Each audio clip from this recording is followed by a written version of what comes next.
अस्सलाम वालेकुम। लो जी, इंडिया ने काम विखा दिता है।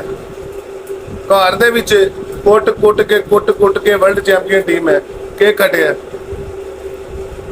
और यार लन बेशुमार यार थकी जी टीम आयरलैंड जी इन्होंने पेल गई है 32-33 रन। कितने रन? 34 रन। जब तक खेडता रहा अभिषेक शर्मा बड़ी सी के बालर ही कोई नहीं, ये के बच्चे बालर ने 20 बालर तो 50 मारे ने, 7 चौके ने कड़काए ने, 2 छक्के ने कड़काए। संजू सैमसन 4 बाला 5 रन। वाह लानत यार। ईशान किशन 5 बाला 1 रन, बेशुमार लानत। 7 बाला 3 रन ईयर। हालांकि जिदा तो मैं उम्मीद सी कि बड़ा अच्छा प्लेयर है, लेकिन नहीं मार गया। तिलक वर्मा 3 चौके ते मारे ने, 21 बाला खेलिया ने, 19 रन बनाई।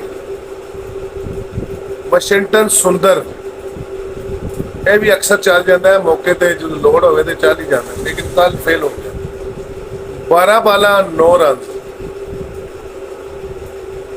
शिवम डुबे 6 फुट प्लस कादे का 14 बाला 5 रन, 2 छक्के 1 चौका।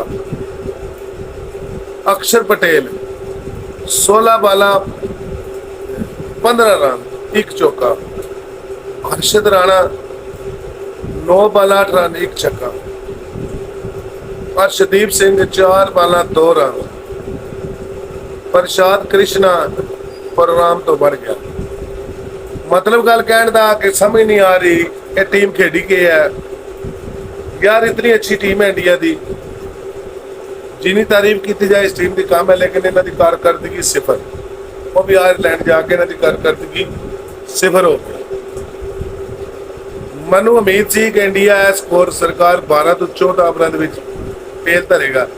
जिस टाइम खेडदा पिया सी अभिषेक शर्मा, उन्हें समझिया सी ये बच्चे बालर ने, जिस तरह मारता पिया सी उन्होंने छक्के चौके ने कड़काए ने, 7 मारे ने, 2 छक्के ने मारे। मैं कहा तो नहीं छड़ता, ये तो सरकार को लगता भी नहीं। बाबा दिन बैट नहीं चल रहा सी, मतलब है भी आ रुकिया सी बैट, अज गया दौरे ते, ये तो अपनी खपकी लाएगा, लेकिन बेचारे लाई है, लेकिन थले वाले तक उन्होंने की किया। संजू सैमसन की 5 1 3 19 9 20 25 15 8 2 1 के रन ने यार। वो भी देखो वर्ल्ड क्लास तुसी टीम हो, वर्ल्ड चैंपियन टीम हो, तुसी सेम साइड तुसी खेडे हो। केड़ी कुमाड़े प्लेयर गए ने इंडिया की टीम दे विच, कमाल दे प्लेयर गए। मैं ना कमाल दे प्लेयर कहना जी टीम गई है, लेकिन के कारकर्दगी 0। पहली विकेट हटी है ना जो 16 रन से आउट होया संजू सैमसन। मैं कहा चलो कोई नहीं गल, ये 1.1 बाल हुई सी, यानी 1 ओवर से 1 बाल हुई सी। 16 रन से संजू सैमसन आउट होया। तो आप हिसाब ला लो कि पहले ओवर 16 रन की पै गए। दूजी विकेट गई है सरकार 45 रन से। तुम रन रेट भी नाल वेखदे जे कितना फास्ट खेल रहे थे। ईशान किशन गया 3.2 बालां हुई सी, 45 रन बन गए। शेयर 60 रन बने सी। तीसरा आउट होया 5.1 बाल हो गई सी, 12 12 की एवरेज आ रही। अगों चौथी विकेट गया 80 रन से, एवरेज थोड़ी डाउन हुई, 10 प्लस मारिया, 7.6 ओवर हुए। अभिषेक शर्मा जिस समय 7वें ओवर की लास्ट बॉल से आउट होया। अगों तिलक वर्मा गैप कितना पाया 10 रन का। 5वीं विकेट गई है 10.2 बाल। अगों वाशिंगटन सुंदर 100 रन जो है 6 आउट होया, 11.6 बाल। अगू सरकार 135 ते 7वीं विकेट गई है शिवम दुबे गए। 137 ते 8वीं गई है अक्षर पटेल गया है। 147 ते 9वीं गई है अर्शद राणा गया है। खत्म। जो अर्शद राणा गया ना, मैं क्या प्रोग्राम इंडिया का बढ़ गया। ये नहीं बनते बढ़ गए यार। कमाल है यार, के यार खेडे ने यार इंडिया समझ नहीं आ रही। ਤੁਸੀਂ ਆਪਣੀ ਇੰਡੀਆ ਦੀ ਬੈਟਿੰਗ ਵੇਖੋ, ਉਹਨਾਂ ਦੇ ਵੇਖੋ ਟਰੈਕਟਰ ਸਾਹਿਬ 12 ਆਡੀਅਰ 17 12 0 ਹਾਰੀ ਟਰੈਕਟਰ ਨਹੀਂ ਇਹ ਚੱਲਿਆ। ਜੇ ਟਰੈਕਟਰ ਚੱਲ ਜਾਂਦਾ ਨਾ ਇਹਨਾਂ ਸਰਕਾਰਾਂ ਦੇ ਪੜਖਾਚੇ ਦਾ ਜਿਹੜੇ ਸੀ ਇੰਡੀਆ ਦੇ ਬੜਾ ਮਾਰਦਾ ਜੀ। ਟੱਕਰ ਸਾਹਿਬ ਆਏ ਨੇ 36 ਬਾਲਾ 50 ਰਨ 5 ਚੌਕੇ 2 ਛੱਕੇ।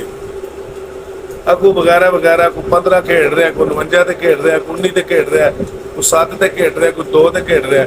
ਯਾਨੀ ਖਾਸ ਬੈਟਿੰਗ ਹੋਈ ਜਿਹੜੇ ਕਵਰ 'ਚ ਲੱਗੇ ਨੇ, ਇਹ ਕਵਰ ਲੱਗੇ 20-25 ਰਨ, ਉਹ ਇਹਨਾਂ ਜਿਤਾ ਗਏ ਇੰਡੀਆ।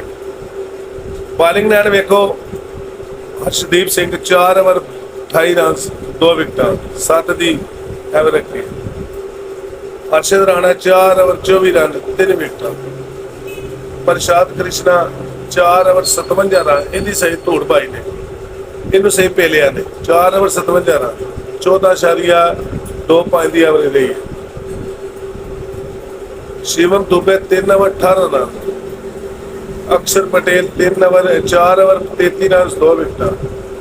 वशिंगटन सुंदर 1 ओवर 19 रन, ये भी सही तो होता नहीं इन्होंने पेलिया सही। ये यार समझ नहीं आ रही क्या बनेगा। इंडिया सीरीज हरता तो नहीं, लेकिन है ਹੁਣ ਇੰਡੀਆ ਨੂੰ ਹੋਰ ਮਿਹਨਤ ਕਰਨੀ ਪੈਣੀ। ਉਹਦੇ ਆਇਰਲੈਂਡ ਦੇ 8 ਮੈਚਾਂ 9 ਮੈਚ ਜਿੱਤੇ ਨੇ, 8 ਮੈਚ ਤੋਂ ਬਾਅਦ ਉਹਨਾਂ ਨੂੰ ਜਿੱਤ ਮਿਲੀ ਹੈ। ਉਹਨਾਂ ਦੀ ਖੁਸ਼ੀ ਦਾ ਤੇ ਕੋਈ ਦਿਖਾਈ ਕੋਈ ਨਹੀਂ ਨਾ। ਉਹ ਹੁਣ ਅਗਲਾ ਮੈਚ ਜਿਹੜਾ ਖੇਡਣਗੇ ਦੇਖ ਲਿਓ ਤੁਸੀਂ, ਪੇਲਨ ਖੇਡਣਗੇ ਉਹਨਾਂ ਨੂੰ ਬੜਾ ਅੱਛਾ ਖੇਡਣਗੇ। ਜੇ ਪਹਿਲੇ ਮੈਚ ਨਾਲ ਦੂਸਰਾ ਮੈਚ ਦੀ ਟੀਮ ਅੱਛਾ ਖੇਲੇਗੀ ਦੇਖ ਲਿਓ। ਬਾਕੀ ਸਰਕਾਰ ਦੁਆਵਾਂ 'ਚ ਆਪਣੇ ਭਰਾ ਨੂੰ ਯਾਦ ਰੱਖਿਆ ਕਰੋ। ਪਾਕਿਸਤਾਨ ਜ਼ਿੰਦਾਬਾਦ।